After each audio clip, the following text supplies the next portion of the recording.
Okay, so before I start this the power scaling video, I want to just say, well, if you know, Gege Akutami is taking a month break. I think after this chapter that's coming out, she isn't feeling too well. We know this to happen for most mangaka, but I feel as if this is like early on for most mangaka. I don't know why I feel this is early, because maybe because it's only like 150 some chapters, which is still a good amount. It's like 3 years worth of work.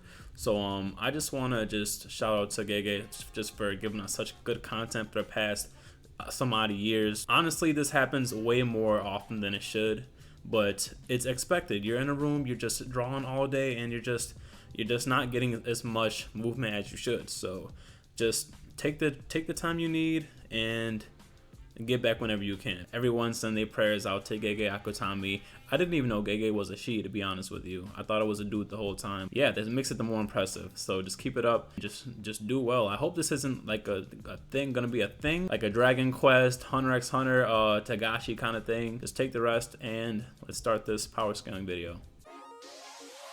What's up, y'all? N.S.O.A here, back with another video. Honestly, this was like a spur of the moment thing right in my last video, actually, in the chapter review with 151, when I was talking about how I'd have to do another power scaling video. I had to do a power scaling video because how strong Maki got. Like, I had to shift the scales of where I had to tier people, which is, it's nothing I did before. So this will be a nice little thing to do. It was cool because I always wondered where I would put people, and this was a good excuse to do so. So let's get to it. So I have 17 characters right now that are alive and active, except for Gojo, because Gojo's gonna be on that list. Already know where I'm gonna put him. So and I have 3 tier lists of OP, strong, and average. So Gojo, I'm telling you right now, he's gonna be the very first in OP. So I'm gonna have them ranked from strongest to weakest.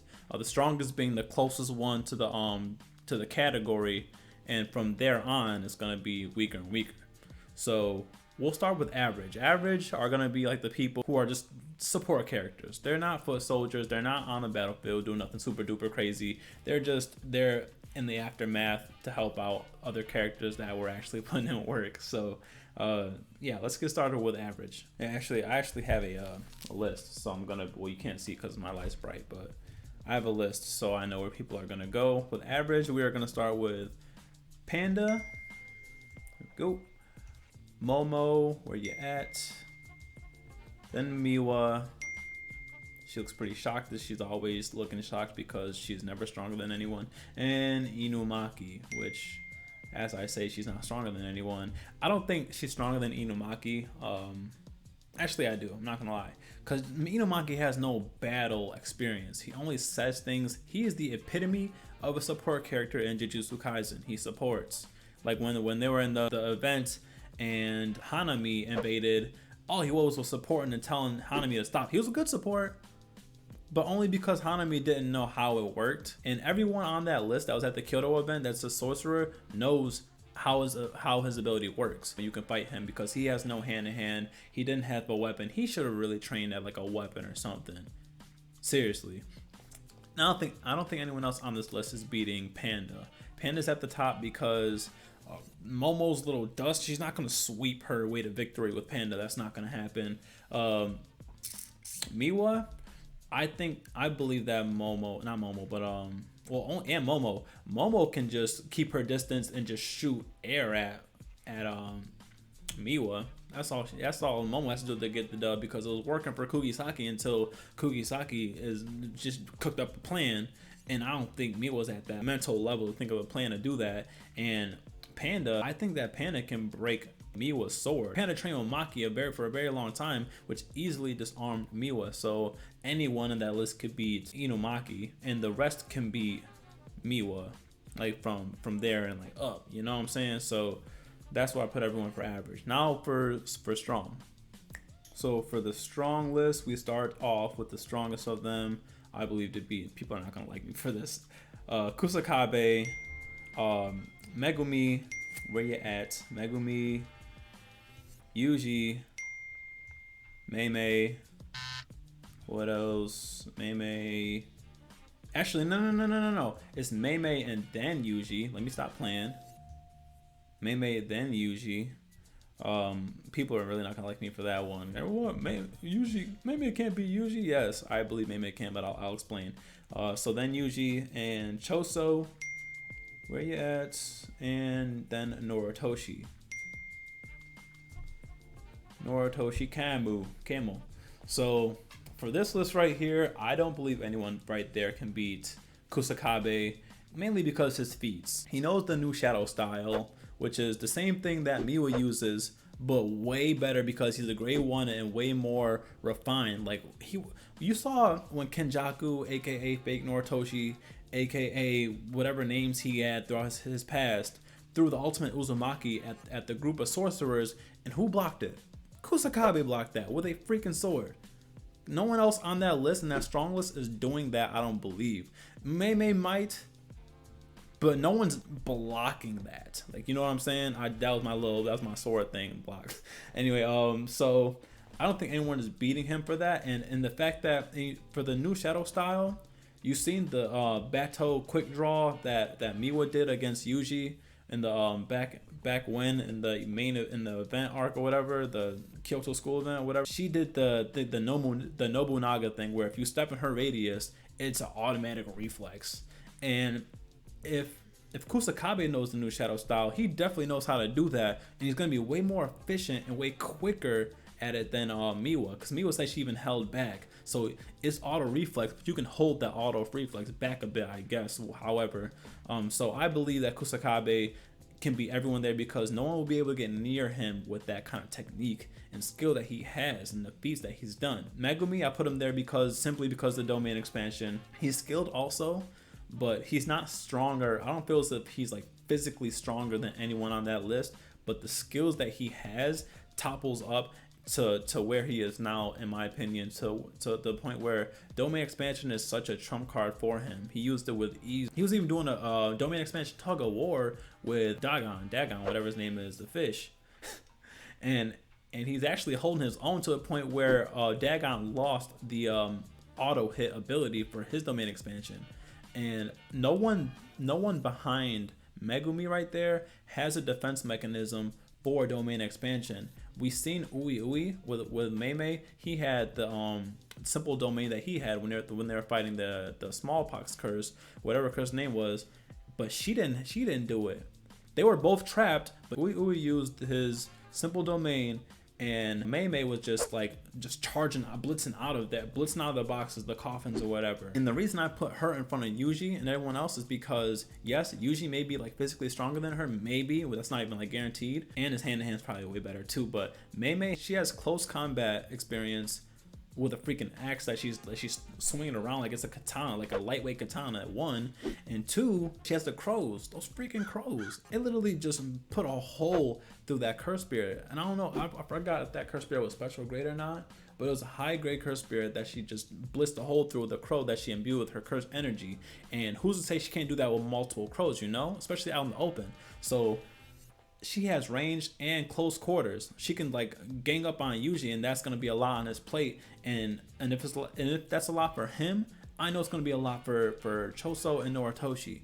So that's why I put the rest where they were. I believe that Yuji can beat Noritoshi and Choso because I know that Noritoshi is weaker than Choso. Like the way he was praising them and back in the Shibuya arc, saying how strong his blood manipulation was. I know Choso's stronger than Noritoshi. It was almost a draw. He was barely stronger than Yuji when they were fighting. I'm talking about Choso and Yuji. So if that's the case, and Choso was riding Yuji's dick, talking about, oh, he's finessed, he's a demon god and stuff like that, like, bruh.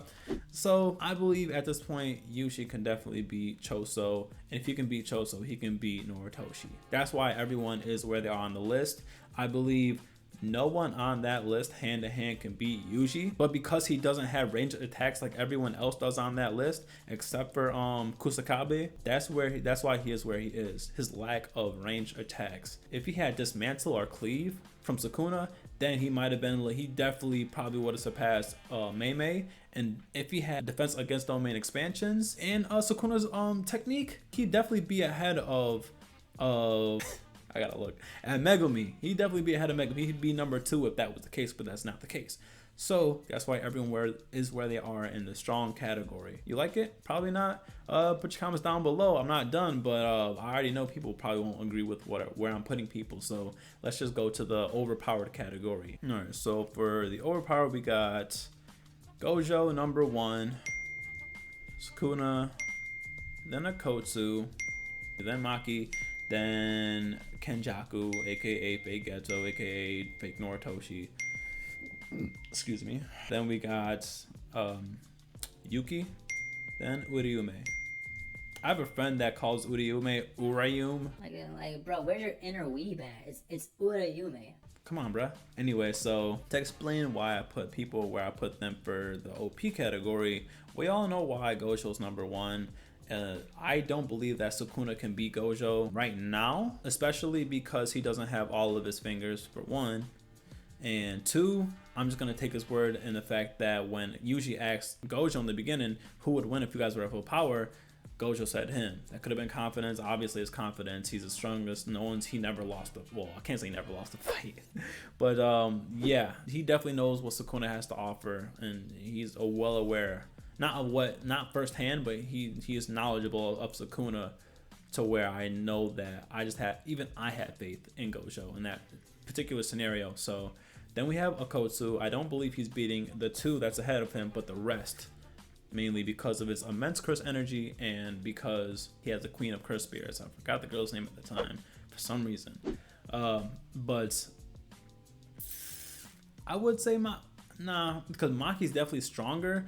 Yushi's better. Yushi I believe, has better hand-to-hand than Akotsu. But what makes it better is just the fact that Akotsu has the Queen of Curses. He has the katana, which Yushi's not really well versed in just sword play or using objects and that he can imbue curse energy with. It's nothing he trained well with, so that's gonna be the deciding factor. Obviously, we've actually seen it in person. So then Maki, I put Maki in front of Kenjaku because Maki is now Toji 2.0, and we've seen in Kenjaku is using Geto's body / curse techniques. And we've seen what happened when Toji fought Geto last time. It didn't end well for Geto at all. Actually, Geto did not touch Toji at all. So I put Maki there because if she's like Toji and Kenjaku's using Geto's body, it shouldn't make much of a difference. Even if Kenjaku has idle transfiguration, that shouldn't make much of a difference at all, in my opinion. What else? We got Yuki Tsukumo. This is all hype. We never seen crazy feats, but the fact that I put Urayume on this list is mainly because I'll explain them too. Urayume took out, who was it? I got it written down. Urayume took down, well, didn't take down, but froze Noritoshi, Momo, Yuji, even though he's beaten up, but we know it's still a feat in itself. Yuji, Panda, Choso, Kusakabe, all of them, froze all of them in one attack, and they couldn't move because it was kind of like, how I look at it was Rukio's Bankai. It was very strong with ice, but she couldn't move. She had to let it melt slowly or else her body would break apart. They couldn't move at all unless their body would break apart. That's how strong the ice technique was that Urayume used. But who broke that ice technique? Yuki. Yuki was the only one that could defend against that when everyone was about to die from that. And not only that, I put Urayume on this list of OP because not only the ice and reverse curse technique, which can let him or her heal. I don't know who Urayume is, he or her, but so reverse curse technique, number 2. And if you have reverse curse technique, you have positive energy, which reverses your effects of your innate curse technique, which is ice for Urayume. So Urayume could have ice and fire. If you know where I'm going, that's why I believe that Urayume definitely deserves a spot in OP, because I don't believe anyone one-on-one, you can even group up with her, is beating up Urayume. I don't believe anyone, not Kusakabe, definitely not Maki.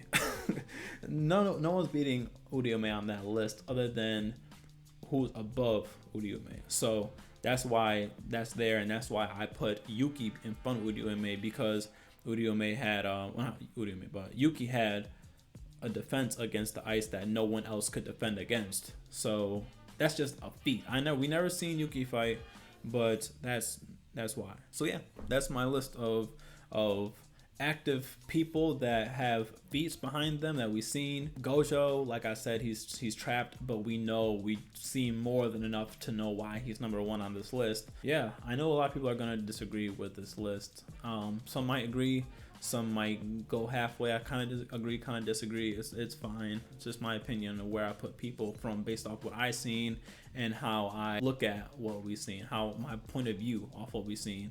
So yeah, if you guys agree with this list, disagree, leave a comment down below. Like the video if you liked it, dislike it. I know I'm gonna get some dislikes. It is what it is. But yeah, my next video, well, I believe that we're having another chapter of Jujutsu Kaisen this week, but that's when we're getting that month break minimum. It's not even like guaranteed a month. It's minimal a month.